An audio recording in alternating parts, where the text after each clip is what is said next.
오늘 우리 다니엘서 우리 11장입니다. 물론 다니엘서의 주인공은 다니엘이죠. 다니엘은 그 시대에 여러 나라가 바뀌고 유대, 바벨론 그리고 페르시아까지 이렇게 나라가 바뀌고 왕이 바뀌어도 이 다니엘의 지위는 바뀌지 않았습니다. 그가 바벨론에 가가지고 총리가 되었고 또 페르시아에서도 페르시아를 다스리는 총리의 위치에 있었습니다. 그는 늘 하나님 앞에서 경건하게 기도하며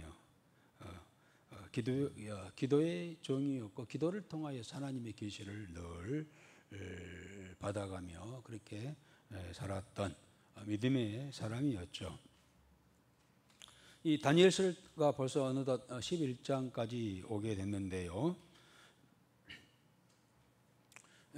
다니엘서를 통하여서 하나님께서는 그 시대 그리고 그 다음 시대 더 나아가서 마지막 시대에 대한 이야기를 아주 구체적으로 우리에게 말씀해 주고 있습니다. 사실 12장까지 다니엘서가 됩니다만은 한 장 한 장을 통하여 2장, 특별히 2장, 7장, 8장 그리고 11장, 12장을 통하여서 점점 하나님의 나라가 가까이 왔다고 하는 것을 알려주고 있는 그러한 내용이라고 할 수가 있겠습니다. 오늘 또 우리 11장에 그런 이야기예요. 이제 다니엘은 그 시대에 한 기원전 5세기에 살았지만 그 후로 약 한 400년 다니엘 시대 이후 한 400년 동안 있어질 일에 대해서 이야기를 하고 있어요. 계시를 하고 있습니다.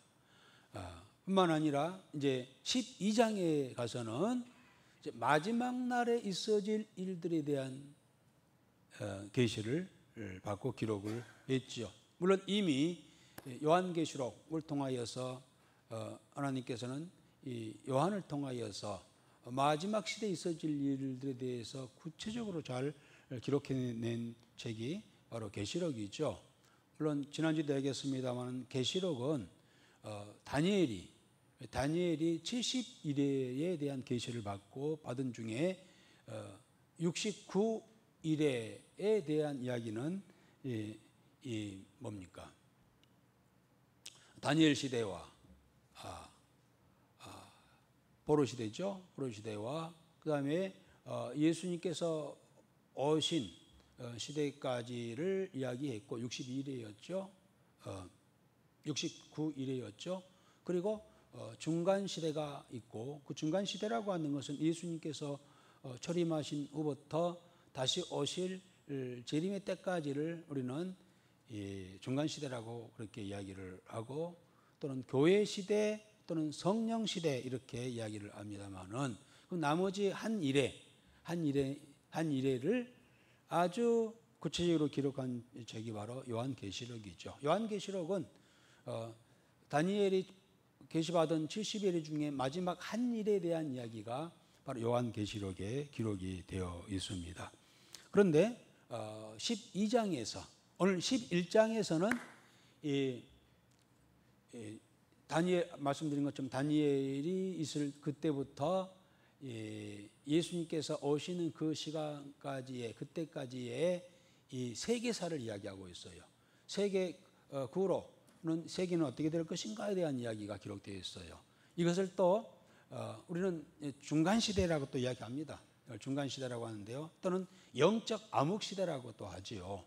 이것은 말라기서 이후로부터 세례 요한이 왔을 때까지를 이야기를 하고 있는 약 400년 되죠. 이걸 우리는 영적 암흑 시대로 이야기하는데 왜 그럴까요?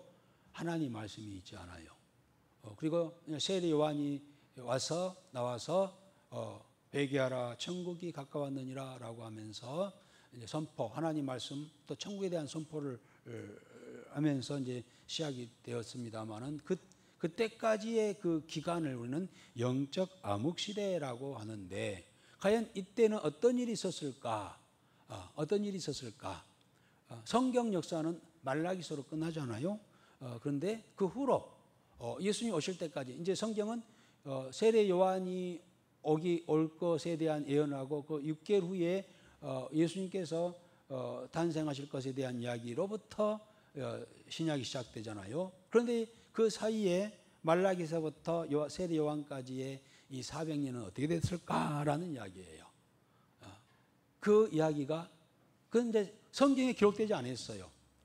그러나 세계 역사는 진행되었고 이건 세계사 속의 이야기가 다 기록됐고 뭐 우리가 공부하시면서 기억되신 분들도 세계사 그때의 그 기간에 대한 내용을 공부하신 것들이 기억나시는 분들도 있을 겁니다. 그 이야기 한 400년에 대한 이야기가 오늘 다니엘서 11장에 기록이 되어 있습니다. 좀 구체적으로 우리가 이야기해 본다면요, 이 다니엘은 이 바벨론에서부터 시작이잖아요. 물론 유대에서 이제 태어나서 이제 소년 시절에 바벨론에 잡혀가잖아요. 이제 그때 그래서 바벨론에서 한 50년, 60년 사역을 합니다만은 그리고 이 바벨론이 페르시아에 539년에 패망하지요. 바벨론의 영화는 신바벨론의 영화는 불과 66년에 불과합니다. 그리고 페르시아에 패망을 하면서 페르시아 제국이 이루어졌죠. 이때부터 사실 어떤 면에서는 이 영적 암흑시 공간 시대라고 할 수가 있겠습니다. 그 페르시아가 이제 제국을 이룰 때가 539년부터 이 331년 역시 페르시아의 이 영화도 제국도 208년뿐이 되지 않습니다. 그리고 뒤 이어서 나오는 나라가 어디입니까? 그리스, 헬라죠. 헬라. 알렉산더 대왕이 나옵니다. 물론 알렉산더는 불과 13년 정도뿐이 통치하지 않습니다. 그가 21살에 세계 정복이 나서서 33살에 세계를 다 정복을 했잖아요. 또 거듭 이야기합니다만 더 이상 정복할 나라가 없다는 것에 대해서 슬퍼하며 통곡했다는 그런 일화가 있지요. 그리고 그는 323년 곧 33살에 그는 죽습니다. 알렉산더 왕이요. 그리고 이제 나라가 4개로 나눠지지요. 알렉산더는 후손이 있었죠. 후손도 없었고 후계자도 없었어요. 그런데 그의 4명의 장군이 있었죠. 이 4명의 장군에 의해서 나라가 4개로 나누어집니다. 그 중에 이제 주목할 만한 이 왕국이 왕 중에 4명의 장군 중에 털레비. 털레비가 저 남쪽 이집트를 장악합니다. 그리고 셀루쿠스 장군, 그 왕이 됩니다만은 이는 북쪽 시리아, 지금 시리아를 지배하고요 하는 셀루쿠스 왕국이 형성이 됩니다. 그래서 이제 헬라라고 해야 될까요? 어떤 지속되는 이 두 왕국, 털레비 왕국과 셀루쿠스 왕국이 지속되면서 이 기간이 약 169년간입니다. 169년간 이 헬라의 문화가, 헬라 제국이 계속된다라고 할 수가 있겠죠. 그리고 어떻게 될까요? 그리고 이제 오늘 성경에 나옵니다만은 이 이야기는 계속 오늘 11장에 나온 이야기예요. 나올 겁니다, 이제. 그리고 이제 이 셀루쿠스 왕국이 뭐 지배를 하면서 아주 유다를 아주 강압적으로 지배하고 소위 누굽니까? 비천한 왕, 셀루쿠스 왕조에서 비천한 왕. 그래서 적그리스도의 상징이 될 만한 인물이 나오면서 억압할 때 마카비 형제들이 혁명을 일으킵니다. 유대인들이요. 유대 마카비 형제들이 나와서 혁명을 일으켜 가지고 이 셀루쿠스를 물리치고 멀리하고 독립국가 원래 이제 있었습니다. 지배에서 벗어납니다. 그리고 이어서 하스몬 왕조가 좀 이어집니다. 그래서 이 마카비 혁명에 의해서 유대가 좀 자유로운 독립 그런 시대를 맞이하는데 이 기간이 약 102년입니다. 예수님께서 오시기 직전까지 이제 독립 시대를 좀 잠깐 맞이했으나 다시 로마가 헬라를 지배함으로, 헬라를 물리침으로 로마가 전 세계를 지배하는, 그때가 이제 우리는 BC 63년. 물론 예수님 오실 당시에는 로마가 전 세계를 지배하고 있었죠. 이 기간 약 400여 년에 대한 기간이 우리는 성경에서는 영적 암흑 시대라 이렇게 이야기를 하고 있는데, 이 약 400년의 이 기간에 대한 이야기가 그 세계사가 되겠죠. 오늘 11장에 기록되어 있다고 하는 거예요. 참 어렵죠. 그러나 어떤 중요한 키포인트는 나중에 이제 이야기하고요. 어떤 그런 테두리를 좀 생각하고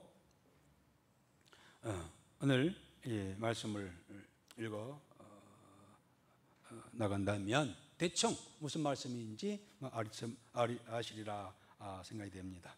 아무튼 이 과정에서 아까 이 독립시대, 곧 마카비 형제들의 혁명이 있었던 이유 중에 하나가 소위 성경에 나오는 오늘 11장에 나오는 누굽니까? 비천한 왕이 곧 안티오코스 에피파네라고 하는 왕이 얼마나 이 어떤 억압을 했는지 여기 반발을 했죠. 그런데 이 안티오코스 이 에피파네스는요, 이제 앞으로 우리가 기억해야 할 것은 초점은 이 인물입니다. 안티오코스 에피파네 3세, 4세죠. 4세. 그것은 앞으로 마지막 시대, 12장에서 이제 마지막 시대에 대한 이야기를 합니다만, 그때 대심판 전에, 예수님께서 오시기 직전에, 천년왕국 들어가기 직전에 적그리스도가 나와서 많은 그 핍박을 하게 될 것이라고 하는 이야기를 하고 있죠. 그래서 우리는 한 일회 중에, 한 일가 7년이죠. 7년 중에 후 3년 반에 적그리스도가 악랄하게 기독교를 또 그리스도인들을 핍박할 것에 대한 이야기를 하는데, 바로 이 안티오코스 에피파네스가 바로 그 적그리스도를 상징하는 인물이라고 하는 것을 우리가 알 수가 있는데, 오늘 본문에서도 이 안티오코스 이 에피파네스가 얼마큼 잔혹하게 하나님을 모독하고 그리고 성도들을 핍박했는가를 잠깐 나오는 부분이 나옵니다. 거기에 우리가 초점을 맞춰야 되겠습니다. 자, 그러면은 우리 한번 1절에서부터 2절 같이 한번 읽어보도록 하겠습니다. 내가 또 메대 사람 다리오 원년에 일어나 그를 도와서 그를 강하게 한 일이 있었느니라. 이제 내가 참된 것을 내게 보이리라. 보라, 바사에서 또 새 왕들이 일어날 것이요 그 후에 넷째는 그들보다 심히 부요할 것이며, 그가 그 부요함으로 강하여진 후에는 모든 사람을 충동하여 헬라 왕국을 칠 것이며. 그렇습니다. 오늘 11장은 지난 수요일에 했던 10장과 이어집니다. 10장에서 다니엘이 간절히 기도했을 때 하나님 응답을 해 주셨는데 무려 21일 동안 응답이 안 왔어요. 알고 보니까 응답 가지고 오는 과정에 이 바사를 다스리고 있는, 지배하고 있는 어둠의 세력, 악의 세력이죠. 악한 세력들의 방해를 받아가지고 늦게 왔다는 이야기를 하죠. 그러나 이 미가엘을 통하여서 미가엘 천사를 불러서 그것을 물리치고 이제 다시 왔다는 이야기가 10장에 나오고 있습니다. 그런데 그 이야기를 하시면서 그때는 뭡니까? 이 페르시아가 바빌론을 물리치고 다리오가 왕이 된 그런 해죠. 이게 나라가 바꿔집니다. 정권이 바뀌어집니다. 그때는 혼란의 때라고 할 수가 있겠죠. 그래서 다리오 왕 때의 원년에 어려움도 있었으나 그겁니다. 주께서 그를 도와서 강하게 했다는 겁니다. 물론 미가엘 천사를 불러서 이 바사를 지배하고 있는 악의 세력들을 물리침으로 다시 이 바사를 회복시키는 일을 하셨다는 이야기를 그렇게 하고 있습니다. 어쨌든 이거 보면은요, 한 나라의 흥망성쇠는 물론 한 나라뿐만이 아니라 개인에게도 있어서도 흥망성쇠는 하나님께 있다고 하는 사실을 알게 하는 그런 부분이라고 할 수가 있겠습니다. 자, 그러면서 이제 참된 것을 너희에게 보이리라. 참된 것이 뭘까요? 이미 10장 21절에도 이 말씀을 하셨어요. 참된 것을 보이리라. 이것은 앞으로 있어질 일들에 대한 이야기를 해주겠다라는 겁니다. 그래서 11장에서는 아까 말씀드린 것처럼 약 400년 동안에 있어질 일에 대한 이야기를 해주고, 12장에서는 이제 마지막 때에 예수께 재림하시기 직전에 있어질 일들에 대한 이야기가 12장에 기록되는데, 이게 참된 것이라는 겁니다. 참된 것이라고 하는 것은 꼭 이루어질 일이라고 하는 그런 의미가 거기에 들어있겠죠. 자, 그래서 참된 것을 보이리라고 하시면서 페르시아에 이 3명의 왕들이 일어날 것이다. 이거죠. 3 왕들이 일어날 것이요, 그 후에 넷째는 그들보다 심히 부요할 것이며 그가 그 부요함으로 강하여진 후에는 모든 사람을 충동하여 헬라 왕국을 칠 것이며. 여러분, 단어 하나를 참 어렵긴 어렵겠습니다. 여러분 듣기도. 저도 이거 준비하면서 어려웠는데. 자, 어쨌든 바사에는요 208년 동안에 4명의 왕이 있었는데요. 그 중에 3명, 우리가 잘 알고 있는 이 고레스 왕, 감비세스 왕, 잘 못 들어봤죠? 다리오 히스타스페스라고 하는 왕이 있었는데, 근데 이 3왕 후에 4번째 나올 왕은 다른 누구보다 큰 재물을 모으고 재물뿐만 아니라 권세를 가지고 지게 되고, 그리고 모든 사람들을 동요시켜서 소위 마지막에 헬라 왕국을 칠 것이며 이렇게 했어요. 자, 드디어 헬라가 나오고 있습니다. 그리스 헬라가 나오는 그런 장면이라고 할 수가 있는데요. 자, 그래서 그 4번째 왕이 누군가? 여러분, 우리가 이 에스더서에서 에스더가 이 페르시아의 왕비가 되잖아요. 왕비가 미스 왕비가 됐다. 미스 페르시아가 돼가지고 왕비가 됩니다. 그때 왕이 누굴까요? 아수에로 왕.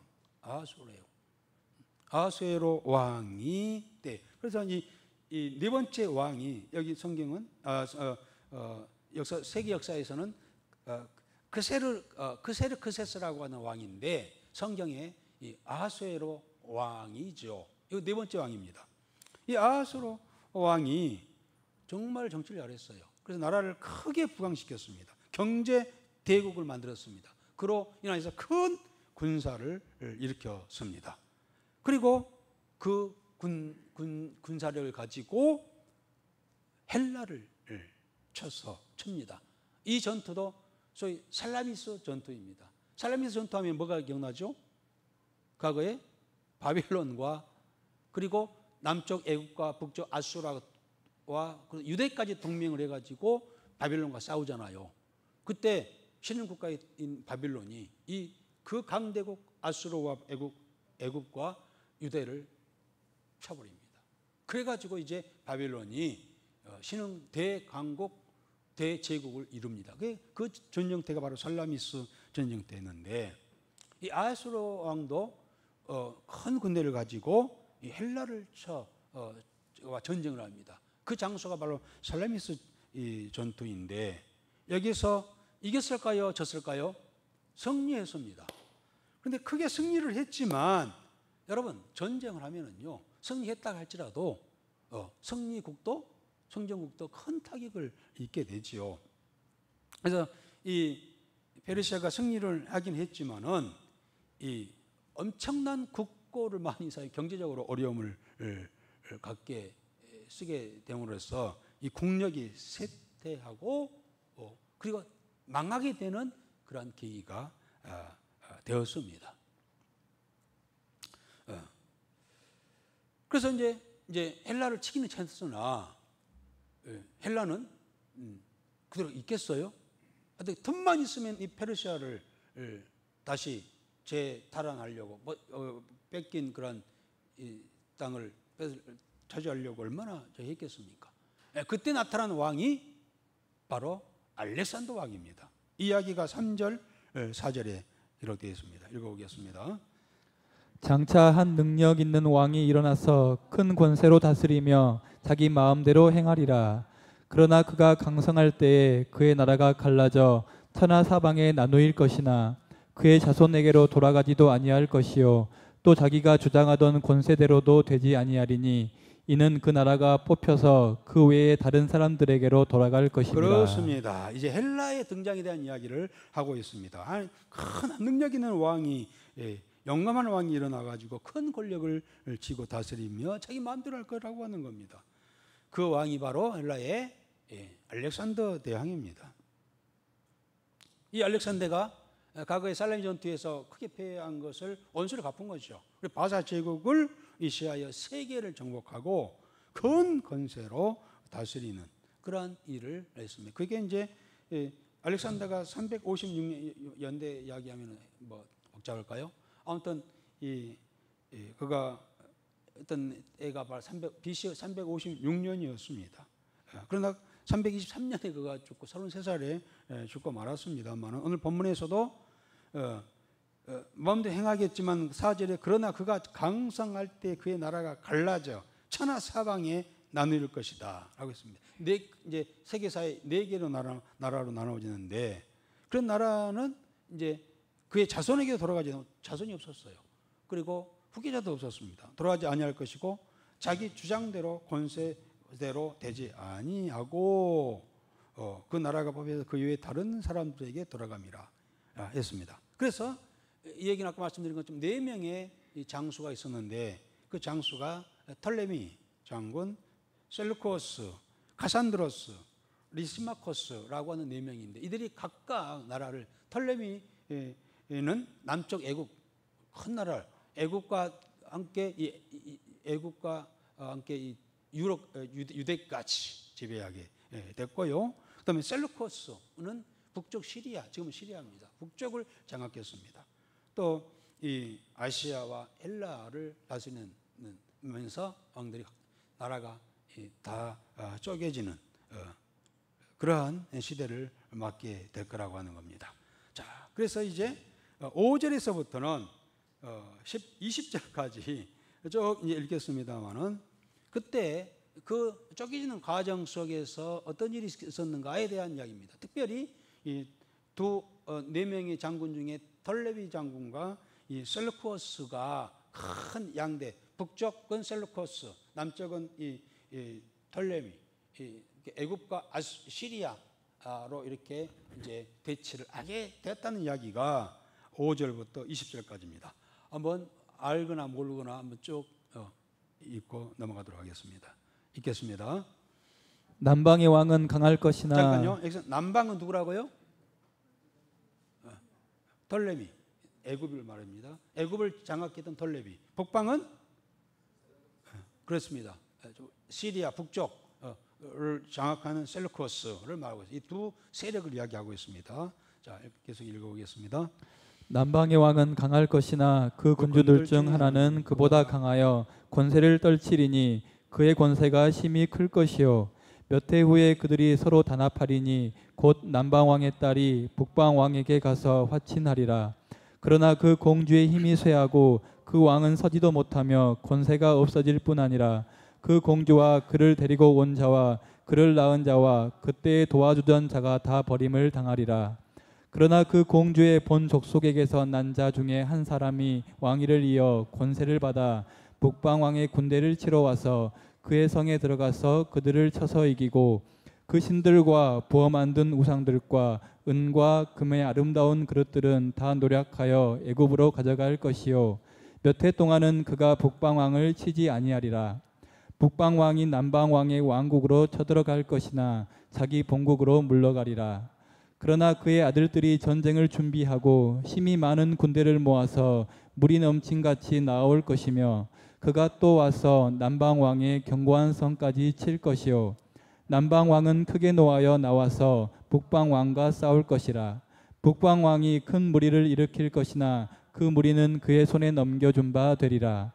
그가 큰 무리를 사로잡은 후에 그의 마음이 스스로 높아져서 수만 명을 엎드러뜨릴 것이나 그 세력은 더하지 못할 것이요. 북방 왕은 돌아가서 다시 군대를 전보다 더 많이 준비하였다가 곧 몇 해 후에 대군과 많은 물건을 거느리고 오리라. 그때 여러 사람이 일어나서 남방 왕을 칠 것이요. 내 백성 중에서도 포악한 자가 스스로 높아져서 환상을 이루려 할 것이나 그들이 도리어 걸려 넘어지리라. 이에 북방 왕은 와서 토상을 쌓고 견고한 성읍을 점령할 것이요. 남방 군대는 그를 당할 수 없으며 또 그가 택한 군대라도 그를 당할 힘이 없을 것이므로 오직 와서 치는 자가 자기 마음대로 행하리니 그를 당할 사람이 없겠고 그는 영화로운 땅에 설 것이요 그의 손에는 멸망이 있으리라. 그가 결심하고 전국에 힘을 다하여 이르렀다가 그와 화친할 것이요 또 여자의 딸을 그에게 주어 그의 나라를 망하게 하려 할 것이나 이루지 못하리니 그에게 무익하리라. 그 후에 그가 그의 얼굴을 바닷가로 돌려 많이 점령할 것이나 한 장군이 나타나 그의 정복을 그치게 하고 그 수치를 그에게로 돌릴 것이므로 그가 드디어 그 얼굴을 돌려 자기 땅 산성들로 향할 것이나 거쳐 넘어지고 다시는 보이지 아니하리라. 그 왕위를 이을 자가 압제자를 그 나라의 아름다운 곳으로 두루 다니게 할 것이나 그는 분노함이나 싸움이 없이 몇 날이 못되어 망할 것이요. 여기까지요. 네 개 나라로 나눠지는 과정 속에서 특별히 남쪽 톨레미 왕조와 북쪽 이 셀루커스 왕조가 이제 주목을 받고 있는데, 먼저 처음에는 이 톨레미 왕조 애굽이 엄청 힘이 강했습니다. 그런데 나중에 이 셀루커스 왕조도 힘이 강해지면서 두 세력이 계속 대치하고 끝없는 그런 전쟁이 계속 될 것에 대한 이야기를 오늘 여러 가지 사건도 있었고 우여곡절 속에 있었던 그런 이야기들을 하고 있습니다. 여기서 이제 원래는 힘이 없었던 이 북방왕 셀루커스 왕조가 힘이 강해지면서 나중에 이 안티오코스 3세, 그러니까 이 셀루커스 왕조의 후손이 되겠죠. 세 번째 3대가 되겠죠. 안티오코스 3세가 나오면서 이제 더 이 나라를 확장해 가는 과정이죠. 그래서 이 여러 가지 그 주위에 있는 나라들과 정략 결혼도 하고, 그리고 전쟁을 통해서 이 나라를 키워가는 그런 과정 속에 이제 승승장구하는 과정 속에서 누가 개입하냐면은 이 로마가 개입을 하고 있어요. 로마의 등장이죠. 로마의 등장이 18절에 보면은 이제 안티오코스 3세가 이렇게 확장해 나가는 과정에서 이제는 이 바닷가로 돌려, 이 바닷가는 어딜까요? 지금 말하면 지중해입니다. 지중해 연안에 어느 나라가 있나요? 저 북쪽에 이탈리아, 그럼 로마가 있잖아요. 로마를 지배하려고 이렇게 하는 과정에서 한 장군이 나타나, 이 한 장군이냐면은 로마의 장군입니다. 여기 세계사 속에는 루키우스 스키피오라고 하는 장군이 나오는데, 이 장군에 의해서 안티오코스 3세가 나라를 확장하는 과정에서 저지를 그렇게 당합니다. 그래서 이 로마의 루키우스 스피키오 이 장군에게 대패를 해가지고 이 뭡니까 셀루커스 왕조가 약하여 지지요. 그리고 이제 이 이야기는 앞으로 장차 헬라 이후에 로마 제국이 출현할 것에 대하여, 그리고 로마가 이제 이스라엘을 지배할 것에 대한 암시라고 했죠. 그러니까 예수님 당시에는, 그러니까 로마가 BC 63년부터 이 헬라를, 이 셀루코스 왕조를 물리치고 세계를 정복했잖아요. 그래서 예수님 당시에는 로마가 지배하고 있었는데 그 이야기를 근거가 되는 그러한 내용입니다. 그래서 결국 이제 이 안티오코스 3세는 로마의 제지를 받아가지고 더 확장을 못하고 안티오코스 3세가 죽습니다. 자, 그러면 어떻게 될까요? 이어서 누가 나와야 될까요? 안티오코스 4세가 나와야 되겠죠. 안티오코스 4세 이게 누구냐?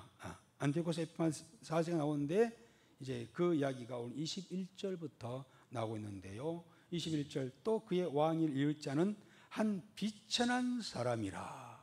한 비천한 사람이라. 자, 이 비천한 사람 여기에 우리가 이제 주목하는 것이죠. 성경 속에요. 이게 누구냐면은 이 안티오코스 에피파네스 4세. 안티오코스 4세라고 할 수 있는데 그 스스로 이름을 갖다가 에피파네스라 이렇게 했습니다. 에피파네스란 말은요, 신이 등장했다라는 그런 의미예요. 자기를 신격화시킨 그러한 자가 나올 것에 대한 이야기를 하고 있습니다. 자, 그래서 그가 나와가지고 이는 이 안티오코스 에피파네스는요 아주 성격이 포악하고 교활하고 거짓에 능한 그러한 인물이었다는 겁니다. 소위 왕이 될 만한 자질이 없음에도 불구하고 그가 무력으로 그런 왕이 되어가지고 그렇게 소위 우리말로 행패를 부리죠. 그는 그야말로 교만하고 스스로 신격하여서 자신을 숭배하게 했다는 겁니다. 그래서 아까 말씀드린 것처럼 안티오코스 뒤에 에피파네라고 하는 이름을 스스로 지었는 이 에피파네스라는 이름은 의미는 영광스러운 나타남, 곧 신의 나타남, 자기가 신이라는 거예요.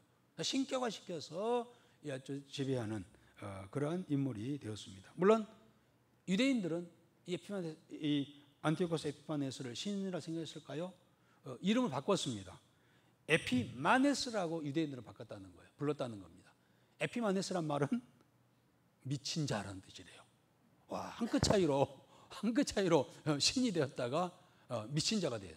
스스로는 에피파네스다. 나는 영광스러운 신의 현현 나타남으로 나는 신이다라고 나를 숭배하라고 했지만은 유대인들은 에피마네스 미친놈 막 이렇게 불렀다는 거예요. 어쨌든 이의 등장이 21절부터 28절에 나오고 있습니다. 여기까지 읽어보겠습니다. 또 그의 왕위를 이을 자는 한 비천한 사람이라. 나라의 영광을 그에게 주지 아니할 것이나 그가 평안한 때를 타서 속임수로 그 나라를 얻을 것이며 넘치는 물 같은 군대가 그에게 넘침으로 말미암아 패할 것이요 동맹한 왕도 그렇게 될 것이며 그와 약조한 후에 그는 거짓을 행하여 올라올 것이요 소수의 백성을 가지고 세력을 얻을 것이며 그가 평안한 때에 그 지방의 가장 기름진 곳에 들어와서 그의 조상들과 조상들의 조상이 행하지 못하던 것을 행할 것이요 그는 노력하고 탈취한 재물을 무리에게 흩어주며 계략을 세워 얼마 동안 산성들을 칠 것인데 때가 이르기까지 그리하리라. 그가 그의 힘을 떨치며 용기를 다하여 큰 군대를 거느리고 남방 왕을 칠 것이요 남방 왕도 힘이 크고 강한 군대를 거느리고 맞아 싸울 것이나 능히 당하지 못하리니 이는 그들이 계략을 세워 그를 치민이라. 그의 음식을 먹은 자들이 그를 멸하리니 그의 군대가 흩어질 것이요 많은 사람이 엎드러져 죽으리라. 이 두 왕이 마음에 서로 해하고자 하여 한 밥상에 앉았을 때에 거짓말을 할 것이라. 일이 형통하지 못하리니 이는 아직 때가 이르지 아니하였으므로 그 일이 이루어지지 아니할 것임이니라. 북방 왕은 많은 재물을 가지고 본국으로 돌아가리니 그는 마음으로 거룩한 언약을 거스르며 자기 마음대로 행하고 본토로 돌아갈 것이며. 네, 그렇습니다. 이 비천한 자, 곧 안티오코스 에피파네스가 큰 힘을 가지고요. 25절에 보면은 누굴 쳤다겠습니까? 남방 애굽을 쳤다겠습니다. 그래서 남방 애굽도요 이 에피파네스를 어떻게 할 수가 없어서 이 전쟁에서 이 크게 안티오코스 에피파네스가 크게 승리를 합니다. 그런데 승리하면서 돌아오면서 어디로 오냐면은 이 이스라엘, 지금도 이스라엘은요 길목입니다.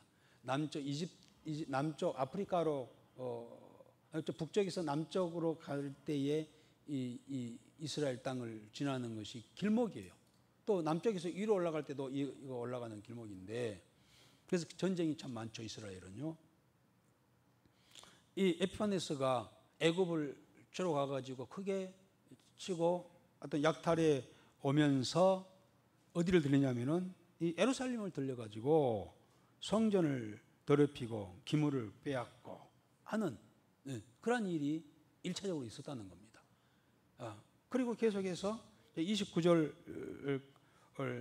35절까지는 2차 애굽을 침략을 합니다. 그런데 여기서는 엄청나게 대패를 해요. 패하고 돌아오면서 이 뭡니까? 이 분풀이로 또 예루살렘에 들려가지고 완전히 이제 소위 말하는 성전을 지배하고 성전에다가 돼지피로 성전을 더럽히고 또 율법을 완전히 율법에 대한 제사를 폐하게 하고 그리고 성전에다가 제우스 우상을 들여서 섬기게 하는 그 신성 모독죄를 일삼고 또 여기에 대해서 자기의 그 일에 동조하는 유대인들을 자기 마음대로 제사장으로 세우고 이런 일을 합니다. 자, 이 이야기가 29절부터 35절까지 읽어봅시다. 작정된 기한에 그가 다시 나와서 남방에 이를 것이나 이번이 그 전번만 못하리니 이는 기띔의 배들이 이르러 그를 칠 것임이라. 그가 낙심하고 돌아가면서 맺은 거룩한 언약에 분노하였고 자기 땅에 돌아가서는 맺은 거룩한 언약을 배반하는 자들을 살필 것이며 군대는 그의 편에 서서 성소 곧 견고한 곳을 더럽히며 매일 드리는 제사를 폐하며 멸망하게 하는 가증한 것을 세울 것이며 그가 또 언약을 배반하고 악행하는 자를 속임수로 타락시킬 것이나 오직 자기의 하나님을 아는 백성은 강하여 용맹을 떨치리라. 백성 중에 지혜로운 자들이 많은 사람을 가르칠 것이나 그들이 칼날과 불꽃과 사로잡힘과 약탈을 당하여 여러 날 동안 몰락하리라. 그들이 몰락할 때에 도움을 조금 얻을 것이나 많은 사람들이 속임수로 그들과 결합할 것이며 또 그들 중 지혜로운 자 몇 사람이 몰락하여 무리 중에서 연단을 받아 정결하게 되며 희게 되어 마지막 때까지 이르게 하리니 이는 아직 정한 기한이 남았음이라. 그렇습니다. 그래서 2차로 침략하고 집회하고 돌아오면서 또 성전을 회파하고 아까 말씀드린 것처럼 이 미움 물건 우상을 막 성전에 세우고 율법의 제사를 폐하고 또 자기 맞는 자들을 막 세우고 이런 짓을 하니 유대인들이 가만히 있겠어요? 그래서 반발을 일으킵니다. 그래서 소위 이 마카비 형제들이 혁명을 일으키죠. 이 안티오코스 에피파네스의 이 행포에 대해서 반기를 들고 혁명을 일으킵니다. 그리고 이제 이미 이 에피파네스는 애굽에 패가지고 힘이 약해진 상태여서 그런지 모르지만은 아무튼 이 마카비 형제들에 의한 혁명이 성공을 합니다. 그리고 그래서 이 마카비 형제들이 이제 자유를 잠시 얻는데 23년 동안 아까 말씀드렸죠. 23년 동안 이 마카비 형제들이 유대를 평화 시대를 갖게 하고 그 후로 하스모노 왕조가 들어서면서요. 이때는 좀 길죠. 79년 합쳐서 한 100년 정도 이 자유함을 얻습니다. 그러나 이제 그 이야기예요. 31절부터 그가 또 언약을 배반하고 악행하는 자를 속임수로 타락시킬 것이지만 오직 자기 하나님을 아는 백성은 강하여 용맹을 떨치리라. 여기서 뭡니까? 하나님을 아는 백성은 누굴까요? 예?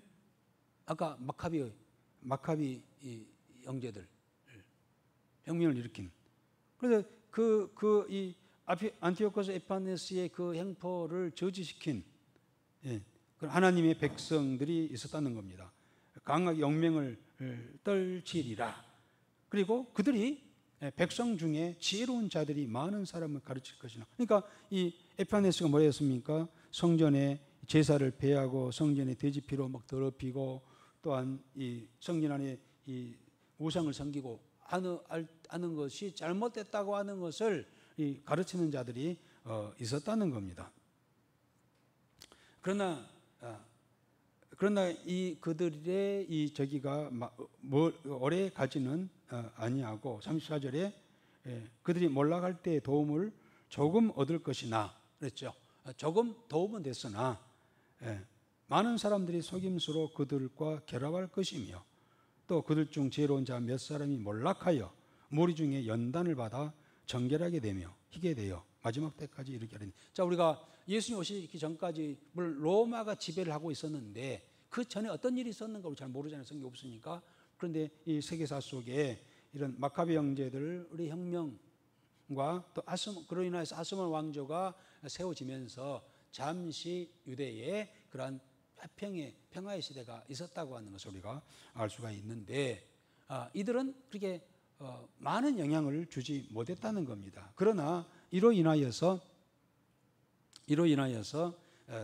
이 뭡니까? 이 유대인들이 순수한 신앙을 다시 회복하고 진정한 참 하나님 말씀이 무엇인가를 알 수 있는 계기는 되었지만은 큰 도움은 되지 않았다는 이야기를 오늘 본문에서도 수고했습니다.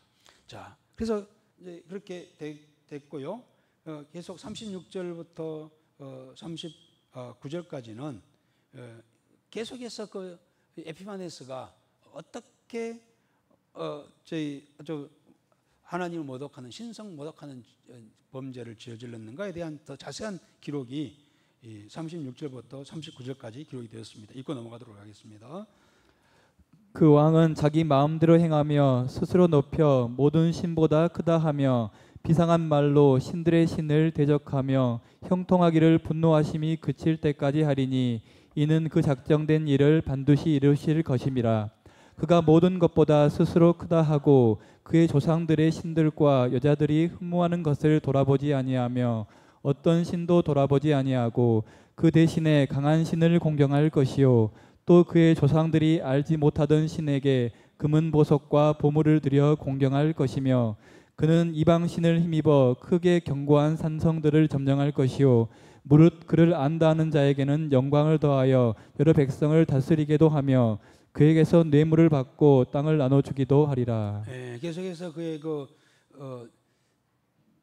하나님을 모독하는 행위가 기록되어 있는데요. 그가 계속해서 우상을 숭배하게 하고 자기를 신격하게 하고 그리고 자기에게 아첨하고 동조하는 자들에게는 또 뇌물도 주고 하는 자들에게는 권력도 주고 땅도 주고 하는 그런 어떤 사회를 완전히 어지럽히는 그런 일을 했다는 겁니다. 이것은 앞으로 아까 말씀드렸죠. 안티오코스 에피파네스는 앞으로 예수님이 재림 전에 나타날 적그리스도의 행동이에요.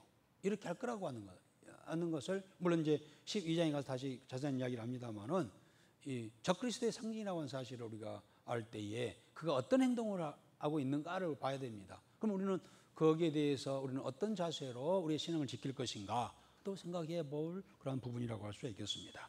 자, 드디어 이제 마지막 때에 이 적그리스도에 대한 이야기가 40절부터 마지막 절까지 나오고 있습니다. 읽어보겠습니다. 마지막 때에 남방 왕이 그와 힘을 겨룰 것이나 북방 왕이 병거와 마병과 많은 배로 회오리 바람처럼 그에게로 마주와서 그 여러 나라에 침공하여 물이 넘친 같이 지나갈 것이요 그가 또 영화로운 땅에 들어갈 것이요 많은 나라를 패망하게 할 것이나 오직 에돔과 모압과 암몬 자손의 지도자들은 그의 손에서 벗어나리라.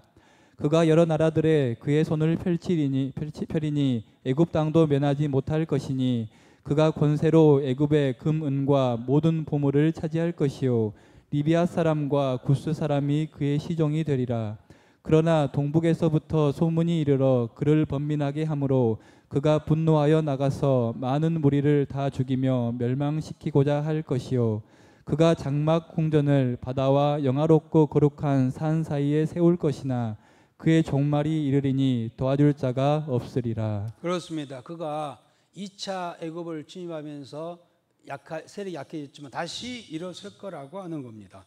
그래서 이집트에 금과 은이 있는 보물 창고와 모든 걸 탈취해가지고 그 힘으로 또 성경 나오죠. 리비아와 구스가 어디입니까? 이디오피아죠. 이디오피아까지 다 이렇게 정복할 것이라고 하는 겁니다. 그러나 이런 이 에피파네스 승승장구가 있을 때에 있는 과정에서 갑자기 그가 종말을 맞이하게 될 것에 대한 예언입니다. 그것은 44절이죠. 동북에서부터 소문이 이르러 그를 번민하게 함으로 뭡니까? 동북에서 이 전쟁이 일어났다는 겁니다. 시리아 동북 지역에 지금 말하면은 저기 아르메니아 그쪽에서 전쟁이 일어났다는 이야기를 듣고 그를 도우러 출전을 했는데 가다가 그는 갑작스럽게 죽게 되었다는 겁니다. 그리할 때 그가 45절이죠. 장막 궁정을 바다와 영화롭고 거룩한 산사에 세울 것이나 그의 종말이 이르리니 도와줄 자가 없으리라. 그가 큰 꿈을 가지고 갔지만은 이제 우리가 그 전쟁이 일어나니까 가서 도와주면 그것을 정복하고 거기에 있는 모든 이 세력 보물을 다 가지고 다시 큰 나라를 세우겠다라는 그런 야망을 가지고 갔겠지만은 거기에서 갑작스럽게 죽음으로 인하여서 누가 도와주는 자도 없이 쓸쓸하게 종말을 갖게 되었다는 이야기입니다.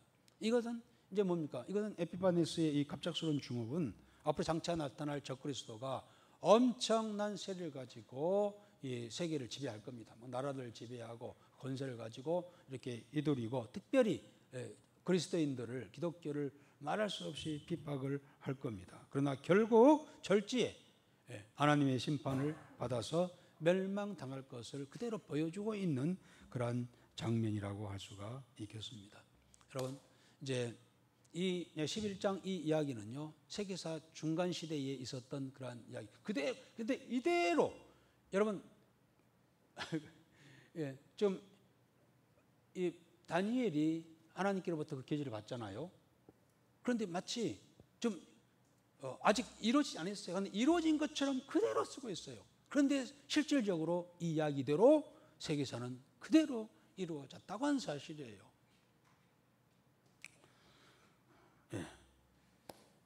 그리고 앞으로 있어질 일들에 초점을 맞추어서 이 말씀을 하고 있는데요. 그렇습니다. 이런 세상의 역사는 타락의 역사입니다.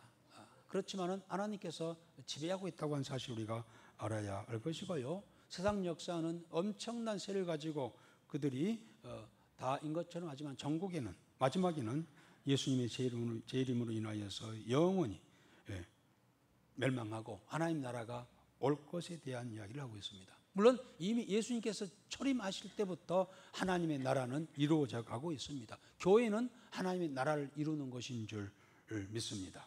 이 나라가 점점 확장되어서 예수님께서 재림하심으로 온전해지고 그리고 이제 예수님께서 온 세상을 다스리게 될 것을 그리고 우리 성도들은 거기에 왕노릇할 것을 말씀하고 있는 내용이 다니엘서가 우리에게 주는 그런 교훈이요 메시지인 것을 알 수가 있습니다. 그럼 여러분 성경을 성경대로 성경이야 라고만 알고 하나님이 처음에 그렇게 말씀했죠. 참 진실된 것을 참된 것을 말하리라 이렇게 하면서 이야기를 하잖아요.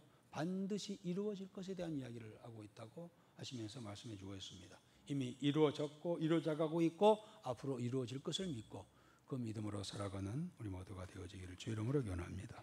아버지 하나님이 오늘 다니엘서를 통하여서 다시 한번 우리의 지혜의 문, 지식의 문을 열고 더 나아가 영의 문을 열게 하시니 감사를 드립니다. 이제 성경을 통하여서 과거에 어떤 일이 있었으며 지금은 어떻게 이루어져 가고 있고 앞으로 어떻게 될 것을 우리에게 미리 말씀해 주셨사온데 이 말씀을 우리가 기억하고 그날을 향하여 믿음으로 승리하며 나가는 우리 모든 성도들이 되게 하여 주옵소서. 예수님의 이름으로 기도드리옵나이다. 아멘.